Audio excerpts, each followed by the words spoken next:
Hello and welcome to the latest Blood Red podcast from the Liverpool Echo. I'm Joe Rimmer. We've almost made it out of the international break now, so we're bringing back the big guns.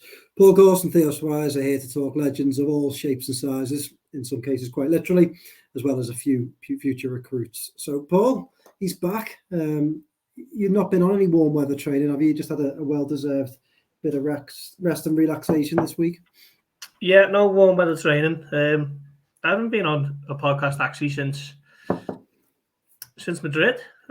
So it's good to get back on, and I'm sure we'll think of things to talk about. There's not a lot going on at the moment, is there? But I know you used to be there at the Legends game at the weekend, so get stuck into that a little bit. Seen a bit of it, not loads of it, but seen Steven Gerrard stick away a penalty, and I'm sure we'll find another England international central midfielder to talk about as well. So let's crack on, I guess. I'm sure we will. And one man who's trained right throughout the international break is Theo Squires. Theo, our Legends correspondent. How are you getting on? Yeah, not too bad. Bit tired after a busy weekend. Man in the fort with Gorsty enjoying his holidays. But counting down to City now, aren't we? So we'll stick with you, Theo, because you and I were both at that Legends game. It was a good occasion at Anfield. I couldn't quite believe how many fans Celtic brought with them. Let's start with, what did you make of it? Did you enjoy it? Any highlights from it? What do you reckon? I think it was a better quality game than some of the ones we've had. Like John Barnes said it post-match that when he was playing his latter Legends games, while they were bigger names, the quality was dropping off a little bit. And I think the Barcelona one was that was only 12 months ago, wasn't it? There wasn't quite the quality in that because it was that first one after lockdown. So what have Liverpool Legends done since then? They've just gone on a massive recruitment drive and brought in a load of younger faces, and we're starting to see some of them now. And it was a bit slower than what you'd expect for a competitive game, obviously, but it was fiery. There were some real tackles flying in.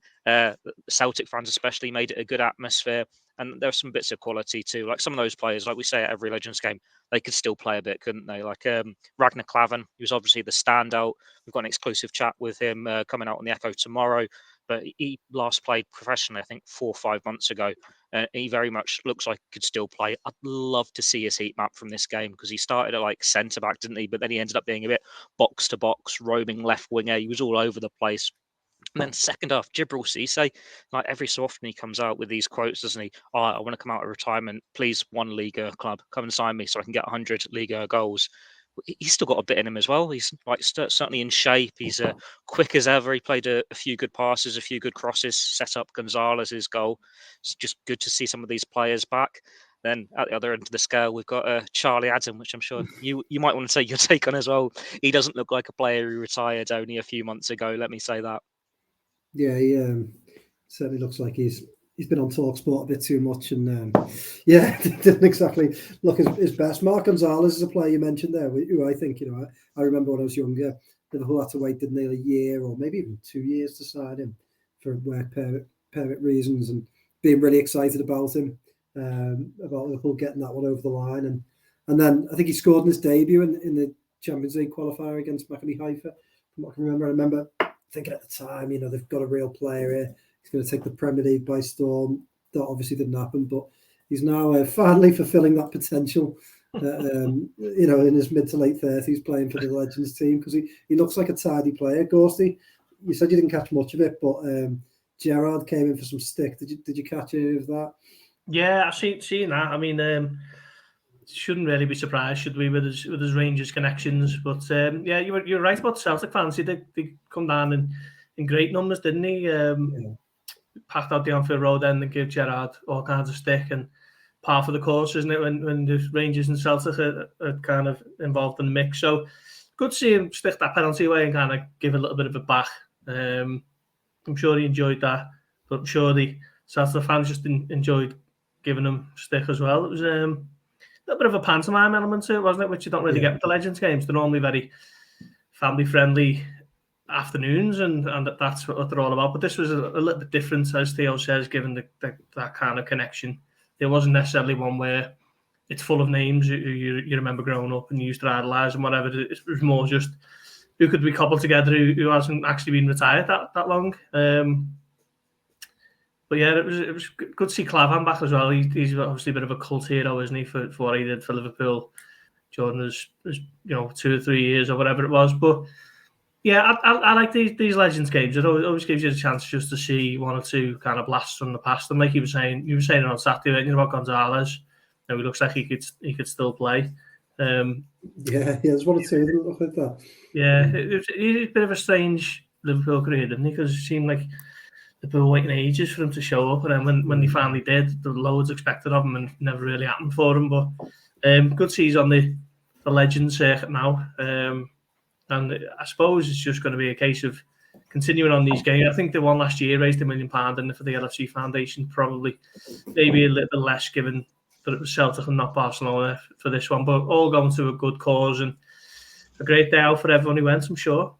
In the nicest possible way. I do hope Marc Gonzalez doesn't score in the next Legends game, because he's got 4 goals in 3 of these now, and Liverpool bring him out after every one. There's only so many questions we can ask him. We need some of the other players to take the weight off his shoulders and come out and do media duties instead of him after these matches. I love how you're keeping your historical records of charity games. Well, they played 4 in the past year. It's quite easy to keep track of them.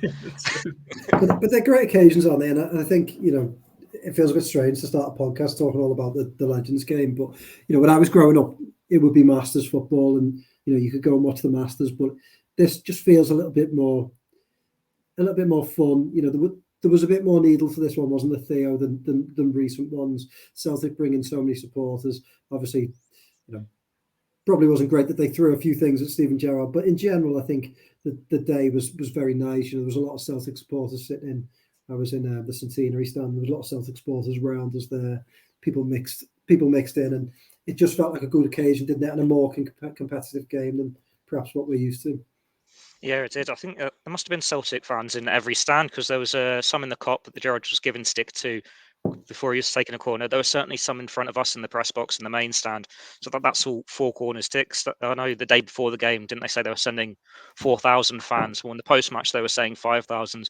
So you'd imagine that might be a little bit more as well. But you do want a bit of an atmosphere in these games. Like, if the fans can create a good atmosphere, give the players something to go off, and it can really add to this feel-good factor. It always helps when it is these two sides, for example, because you're going to have a great rendition of "You'll Never Walk Alone" between home and away fans, and that's what we got.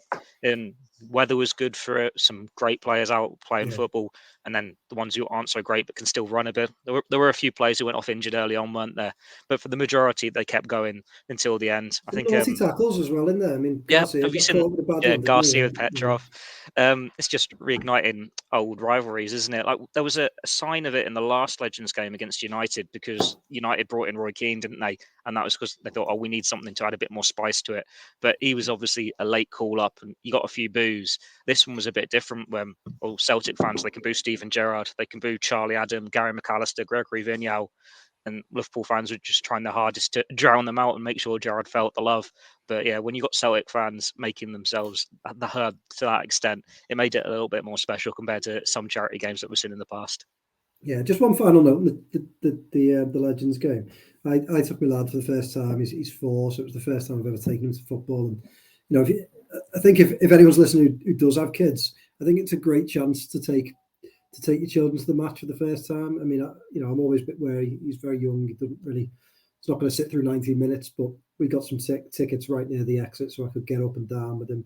Which, trust me, the guy sitting next to us must have got a little bit annoyed that we were up and down throughout the first half, and a little bit less in the second half. But yeah, I mean, it's a great occasion, really nicely presented from Liverpool. The rivalry with Celtic was good. You'll Never Walk Alone was great. It was great to watch him, sort of enjoying that and looking around and being sort of amazed by the amount of people in the stadium. And it was lovely, and I think it's great that the club put them on, because they're for a good cause, a couple of times a year, and they give people a chance to go to Anfield who might not get there.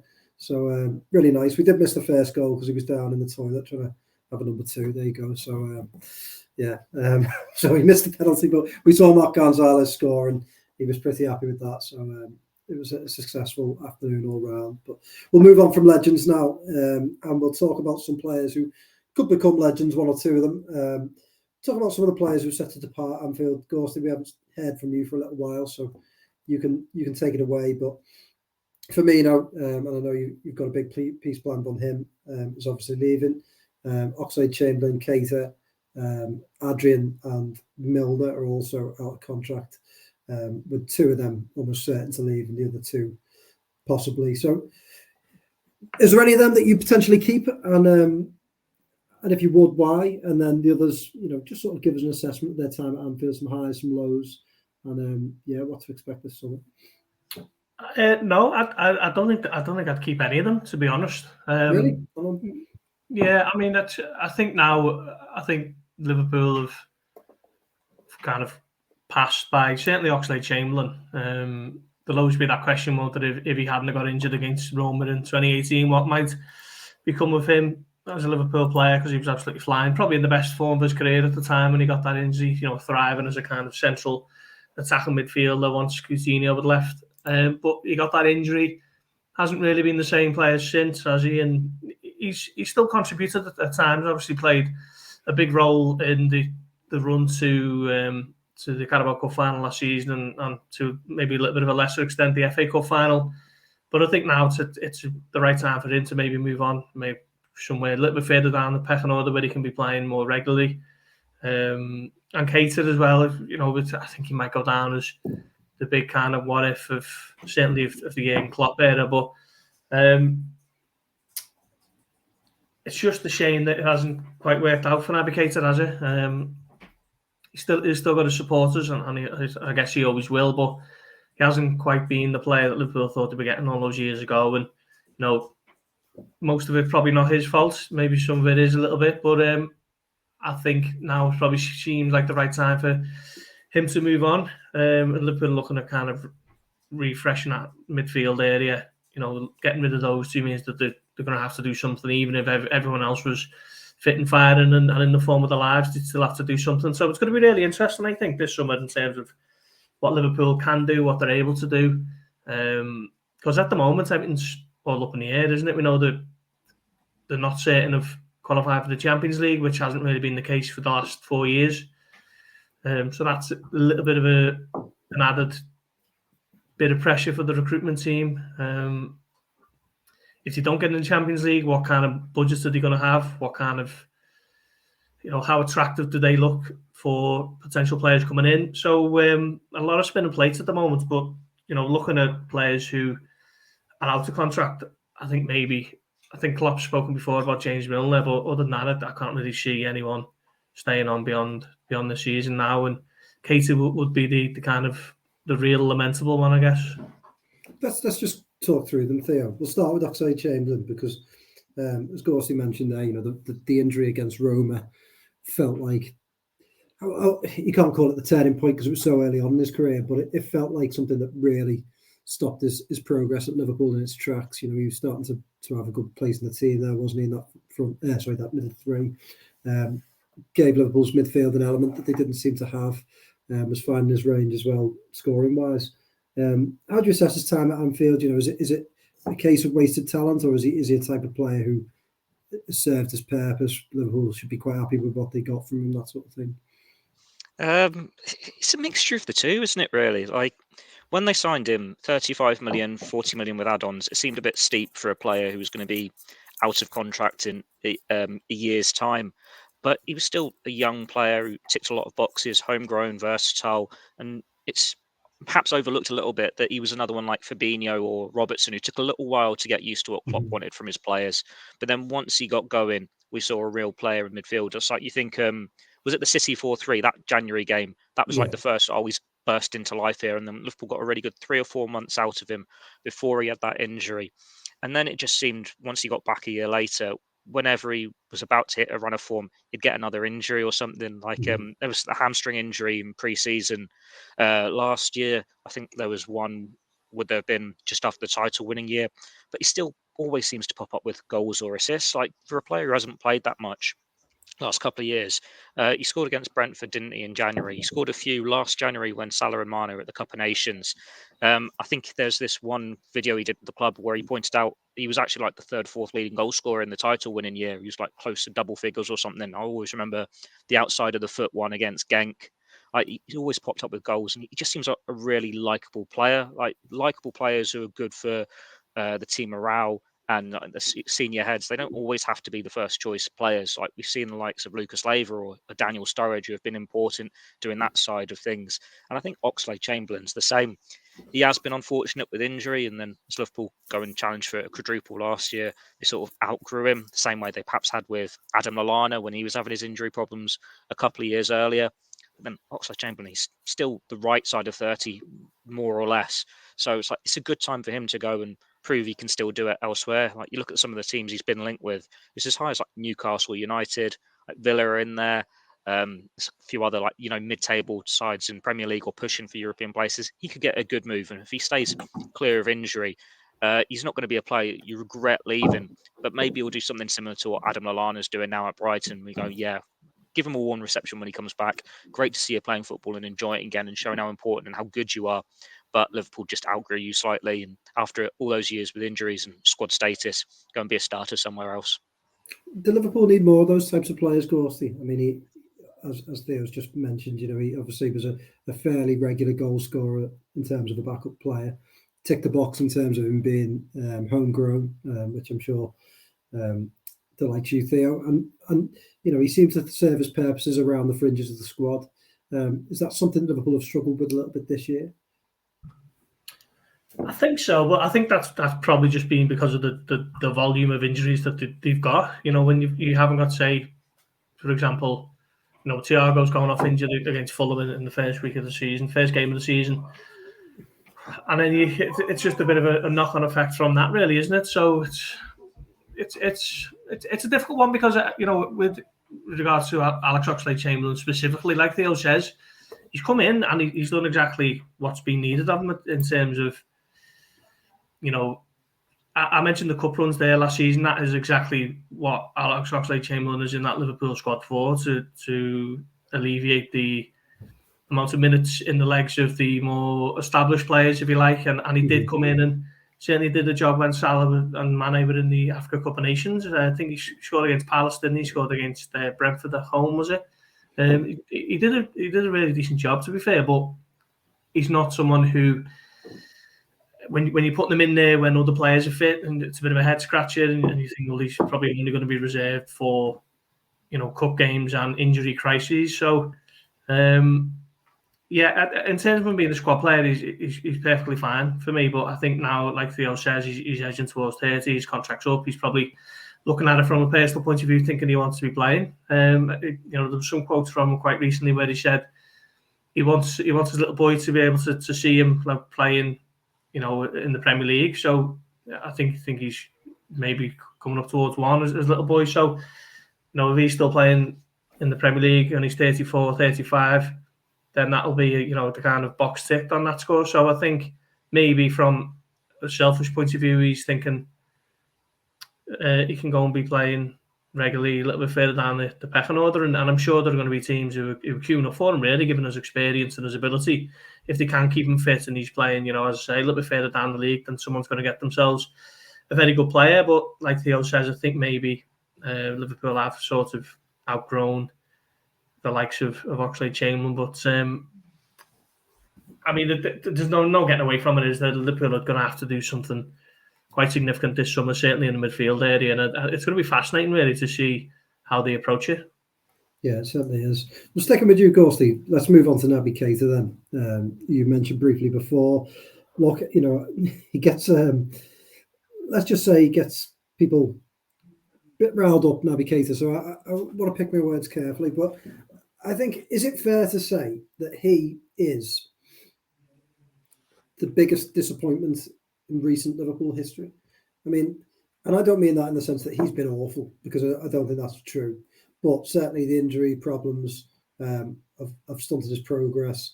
And then at times, I think especially this season, when you were really hoping that he would make a sort of final pitch for his Liverpool career, it just hasn't happened. In fact, it's probably gone the other way, and he's probably put in some of his poorest performances. So what do you make of him? There was a lot of excitement when he joined, 53 million, which wasn't far off a club record at the time. It certainly was a club record for a midfielder. I'll never forget him being called a hybrid of Xavi and N'Golo Kante, which, okay, was probably a little bit overdone at the time, but still, it spoke to how highly he was thought of, wasn't he, as a player coming from the Bundesliga.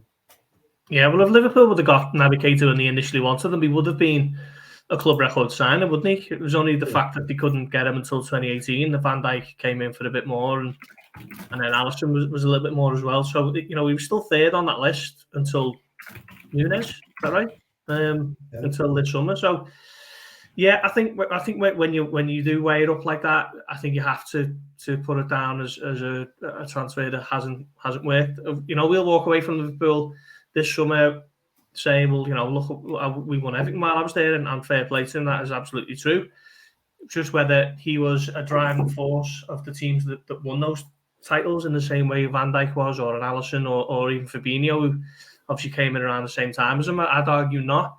But then again, on the flip side, you just kind of forget little things with Naby Keita. That there's this well-worn narrative that he's always injured, and that is true to an extent. But then we started the Carabao Cup final last season, didn't he? He was there playing probably the high point of Liverpool's season last year when they beat Man City in the FA Cup semi-final in terms of performance and all that. He started that alongside Thiago and Fabinho. Started at Barcelona in the Champions League semi-final, had to come off injured. But there are these little moments with Keita that you've kind of forgotten about just because of the narrative is that he hasn't always been quite fit. And as I say, that is true to an extent.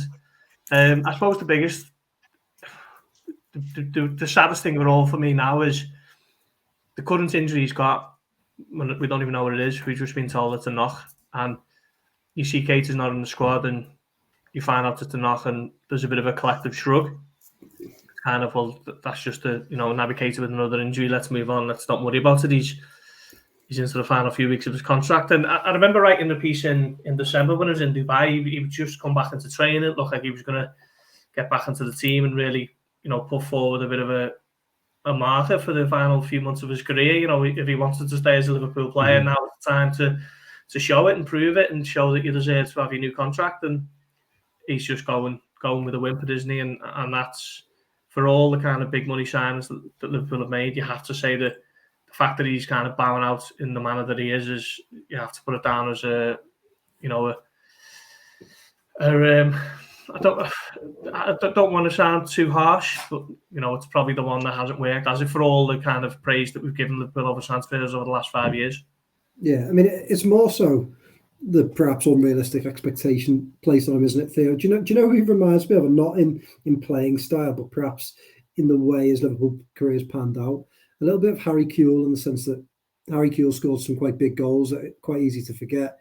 A lovely volley against Spurs. He scored in his first derby, didn't he? He played quite regularly for Liverpool in a period in which they did win trophies.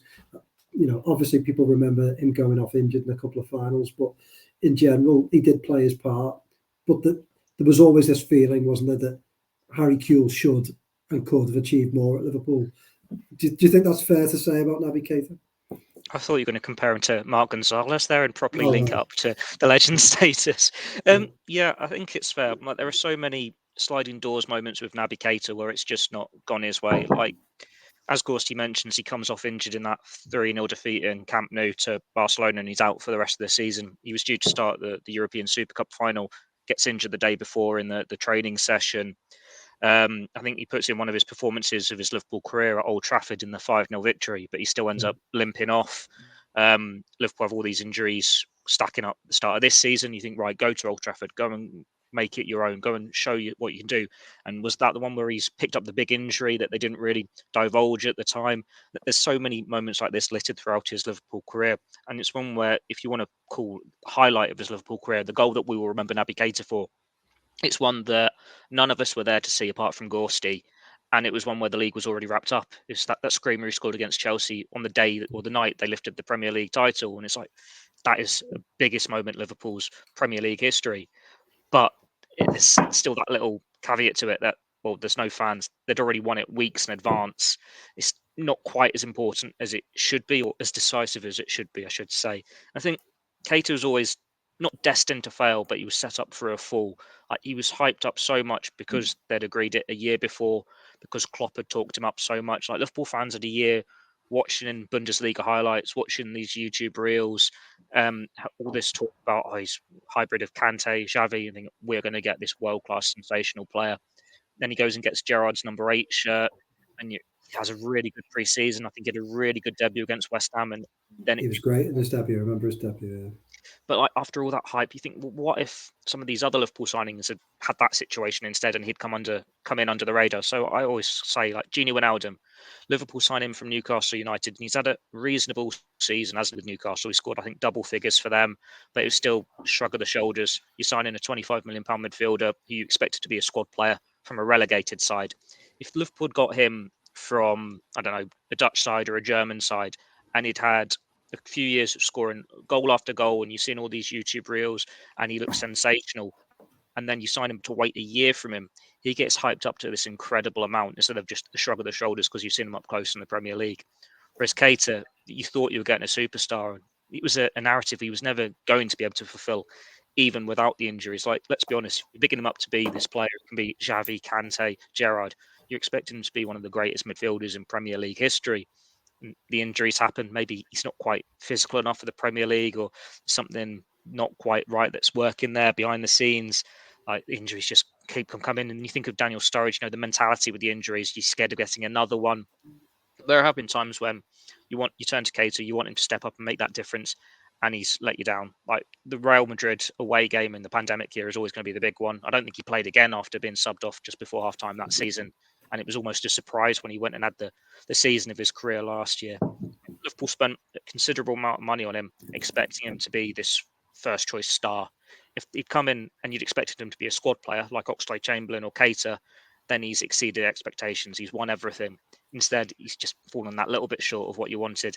And with the way he's going out now on a whimper, where he's not even getting off the bench against sides because of how poor he was against Palace, and you've got Oxlade-Chamberlain coming on ahead of him at the Bernabeu, it's just given that overall final feeling, isn't it? Like if he'd gone on out a high, you could at least say he wasn't as much of a disappointment. But the way he's going out, it just sums up his whole Liverpool career and makes it a bit more negative.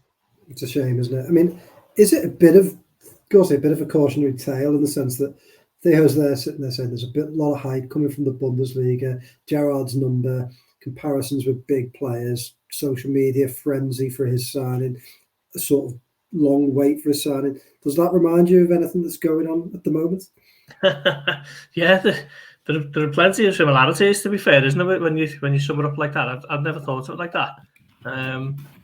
But yeah, like Theo says, that wait for Keita did him absolutely no favours at all, did it? Liverpool actually had 3 bids rejected in the summer of 2017 for Keita before they eventually kind of made the breakthrough with a bit of an unusual one. I can't think of anything similar in Liverpool's certainly recent history where they've kind of agreed a fee, especially for that amount as well. I mean, you never see that happen, do you? Really, sliding scale of a fee, wasn't it, based on where Leipzig finished that season? So they've ended up paying, was it 52, 53 million pound for him, and a player coming in like that summer, you're excited about, aren't you? Especially when he takes the number 8 and he's going to be a central midfielder. But having to wait a year for him, keeping a close eye on Leipzig games and hearing the kind of dribs and drabs through social media clips and whatever else. I mean, I don't know what he could have done to being a success, really, given the pressure or the expectation that he was under as soon as he come in. He started superbly, didn't he? Remember that game against West Ham and the game against Palace a couple of games later. I always remember that Cruyff turn from Alisson's pass and then the pass to Salah. It was like, wow, what kind of player have Liverpool got here? But just never quite really worked out, even though he'll walk away with those winners' medals and he'll say that he was a success. So it's I suppose he'll always be one that will always divide opinion. Yeah, well, before we talk about Bellingham, because I'm sure we will come to him shortly, but I wanted to quickly touch on James Milner. He's a player that Jurgen Klopp has made no secret of the fact that he'd like to keep him for a little bit longer. He seems to be like the rolling contract for Liverpool's squad, doesn't he? Now they just seem to pick it up every year. But you wrote a piece yesterday saying that they should keep him for a bit longer. Perhaps Charlie Adam might have influenced your thoughts on that. But, maybe a little bit. Yeah, but do you think there's still a use for him? Yeah, I do. Like, I can't remember the exact numbers, but I wrote it in the piece. There's only a handful of players who have featured more for Liverpool this season, and he doesn't let you down. He's versatile, and he's this vital leader off the pitch. Klopp said it himself. He is not a normal 37-year-old. You can't judge him on his age. Like we talk about Mohamed Salah being able to go and do what Messi, Ronaldo, Ibrahimovic have been able to do, playing into that high level until the late 30s. Well, James Milner's doing this. He's a perfect example. He's the perfect role model. Granted, you should never be put in a situation where you need him in a midfield two at the Bernabeu in a game where you've got to score 3 or 4 goals. But that isn't why you keep him in the squad. You keep him in the squad as your vice captain, who's offering this experienced head who can guide the younger players, and he can just come on and see out games. He's very You've missed one there, Theo. You haven't said the homegrown word, so I thought you would have. he's homegrown. Yeah. You want to throw that in there, Yeah. and I think people do think he's on silly wages because when he came in, it was essentially not like for like Steven Gerrard replacement, but he benefited from as a free transfer. He got a hefty wage because Gerrard had just gone, but he's had a deduction last year, if not one sooner. He's not on those terms anymore. He is just there as a squad player. And let's see if Gorsty's as shocked as we were yesterday. Charlie Adams only 3 weeks older than James Milner. It's like mental, isn't it? Like that's how No, good. I've seen that piece yesterday. Yeah, it's unbelievable. So James Milner at this elite level and having this impact at Liverpool, there's a reason to keep him there. Like, if he was playing for someone else and he was playing every week, maybe he would be finishing up a little bit earlier. But when it's just 20 minutes here, 30 minutes there, captain in the cup games, he's there for a reason. And Klopp said they don't know. They know who's leaving. They're going to need a fair few midfielders in this revamp. Rather than giving themselves that extra little bit to do, why not keep someone who's already a squad player who can do the Oxlade-Chamberlain role, who can already do the James Milner role, and he can fill in at fullback. He's ticking all these boxes here, and it just saves you one bit of business you have to do. But there will be a time when his legs go, when once and for all you can't just keep giving him these year extensions. But at the moment, he isn't showing these signs of slowing down to the extent that he can't be this squad player. Just playing devil's advocate here, Gorsty. All of Theo's points I think are spot on. Is the flip side of that perhaps holding on to James Milner for another year perhaps will mean that Klopp isn't as tempted to use, say, Curtis Jones or a Tyler Morton, other younger homegrown players and who could potentially sneak into the squad and get a few more appearances under their belt in the absence of a James Milner? Possibly. I think people see it differently in terms of people see Milner staying on for a year, and you think that automatically means that they're not going to be looking to bring anyone in, which isn't necessarily the case.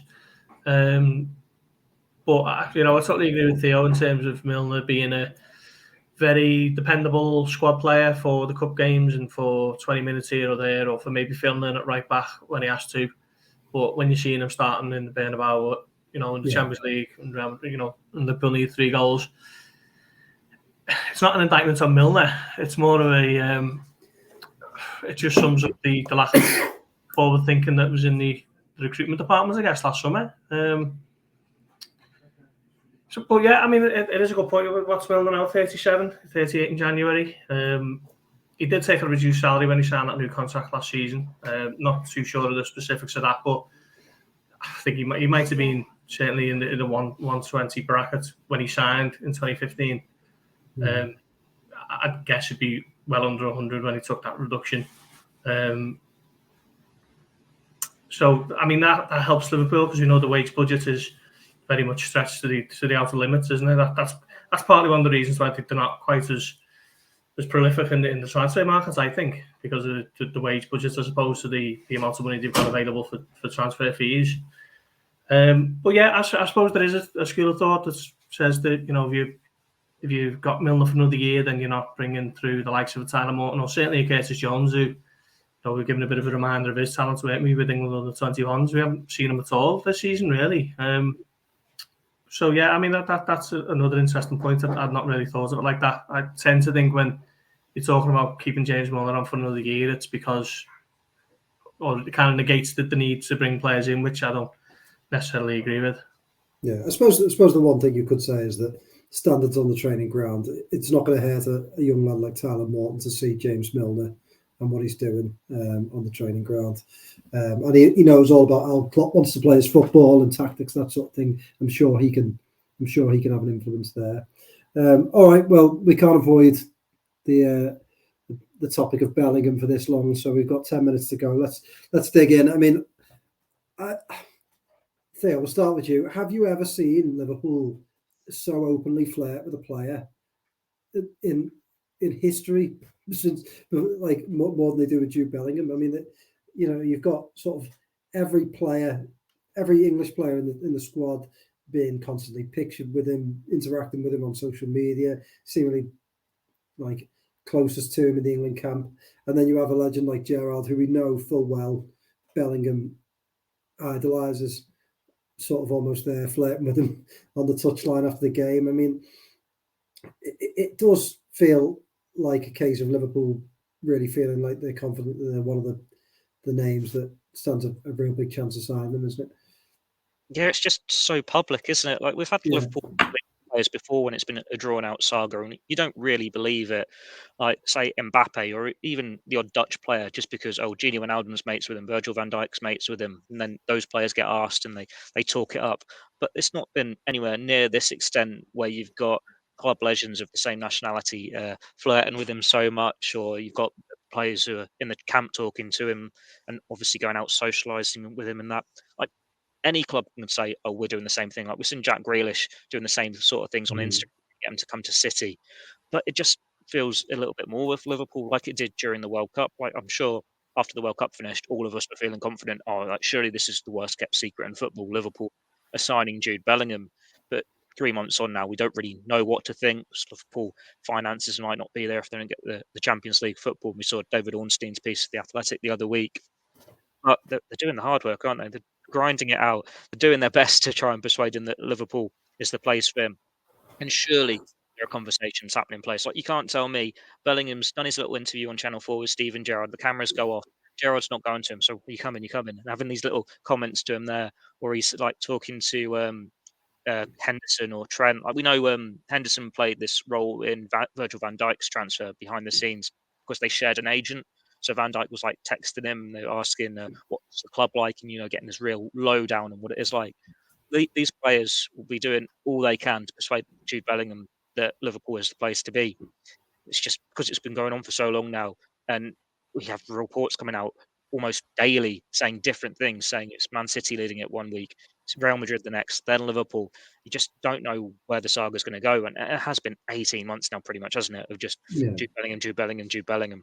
So you're looking forward to it ending, but it'll be a big shock at the same time if he doesn't end up at Liverpool because of all this work that has gone in. You think, how can you wait for the right midfielder, have them talking it up and flirting to this extent, if you're then at risk of not getting him? But then the finances come into it. You think of common sense. You play the teams you're up against. It's like, is this something Liverpool can really do?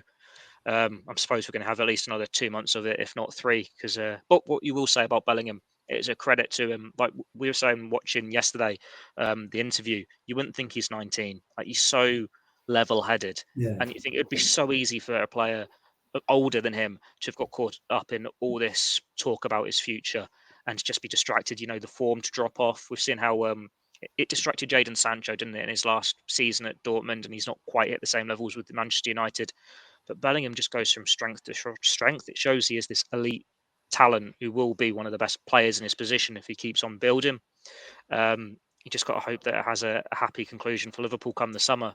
But we'll see. I'm sure we're going to get plenty more speculation before we get a resolution one way or the other. Ghosty, I mean, I mentioned this in the pod last week.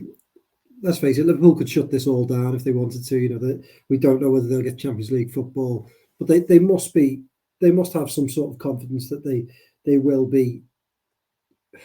If not they're confident of signing, they must be confident that they will certainly be in his thoughts when he does make a decision. It's almost like sitting in class, and I don't know, this would never have happened to me, but sitting in class, look at a girl constantly, everyone saying that you're doing it, like in every post that she puts on Instagram. It's never happened to me, and then she ends up getting with another guy that you're not really getting on that well with. So I can't imagine. I mean, that wouldn't have happened to me, so I don't know. I'm just trying to imagine that as a scenario, but I just can't imagine him not going to Liverpool now, because I think the club would look a bit daft, and they might, they might think that's harsh, but couldn't Liverpool have shut this all down? Yeah, I don't think, Bellingham said it a few times, hasn't he, that his career moves aren't going to be kind of motivated by money. And I mean, I suppose any professional footballer could say that, if the future's up in the air. But I genuinely seems to be a little bit of a truth to it, just the way he's put it across a few times. And I think if it was strictly down to money, then we know Liverpool can't pay the transfer fees that Real Madrid and Man City routinely pay.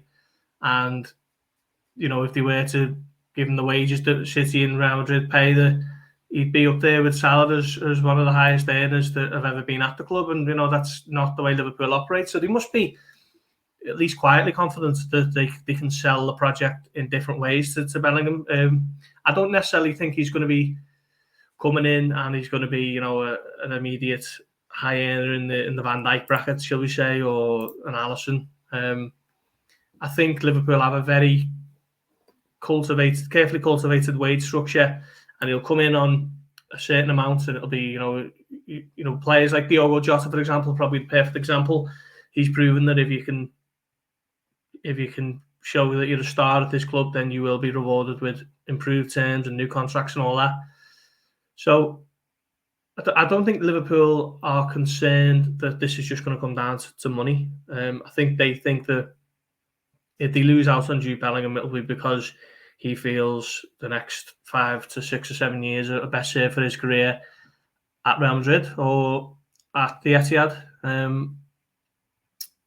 I think, given his age, he doesn't turn 20 until June. I think he might be minded to think that he can come to England now in the Premier League, and then if he performs as everyone expects him to, that his move to Real Madrid will always be there. Pretty much every summer as long as he wants it. So he's got the world at his feet, hasn't he? And he can pick and choose at this stage. And it is getting a bit, quite comical with the amount that Liverpool are kind of fluttering their eyelashes at him in public. He's very good mates with Trent, isn't he? Jordan Henderson certainly take him under his wing. And they can't exactly say, can they, that they never fancied him anyway if exactly. With their mate. I mean, it's easy for them to just, it's all innocent, we're England colleagues, and Trent can just say we just wanted to go and see Chris Brown at the Manchester Apollo or whatever that was. I think it might have been in London. No one else in the squad fancied Chris Brown. He had to bring someone in Well, exactly, yeah. So it is interesting, but he does genuinely seem to be very aware of the kind of gravitas, certainly of Henderson and Gerrard. We know that he absolutely loves him, doesn't he? So, agents Trent, Jordan, and Stevie are doing their absolute utmost, aren't they? And we'll see. I think it's difficult. I think that there's a lot to be excited for in Liverpool's future, as strange as that might sound, given that they've had a bit of a wretched season. I think if they can get this summer right with, a good sizable investment, something similar to 2018, then they can go again in a bit of a new look Liverpool for the new final few years of Jurgen Klopp's era. And if that is spearheaded by Jude Bellingham, then I fancy them to be back where we've generally seen them to be in the last 5 years. I will drop the homegrown bomb again, and not just because he's homegrown at the moment. If he goes to Real Madrid or he stays at Borussia Dortmund, he doesn't count as homegrown for Champions League squads because he's 2 years with Birmingham City between the age of 15 and 21. So he has to spend next season at an English club to tick that homegrown quota to be in that box. So that affects valuations as well, and that makes you think, well, surely that comes into thinking, and you do go to an English club. But we've had this conversation in the office before. If he wasn't English, you wouldn't be thinking Liverpool were in this strong a shout to get him. Maybe, as Gorsty mentioned earlier, the wages come into it, like transfer fees. I know we've said when Liverpool went on that big spending spree and got Van Dijk, Alisson, Fabinho, it came because they sold Philippe Coutinho.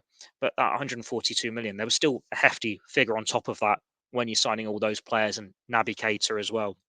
It's what you're doing with the wage bill that's giving you more room to manoeuvre.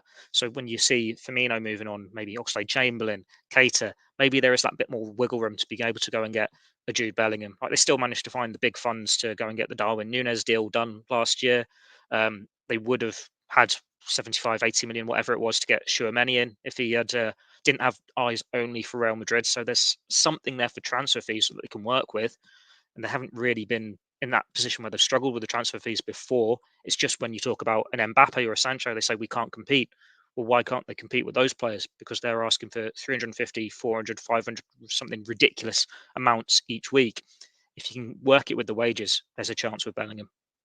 He does feel like the type of guy who might look at it and go, well, one title with Liverpool means more than 5 with Real Madrid or whatever. It just strikes me as that type of lad.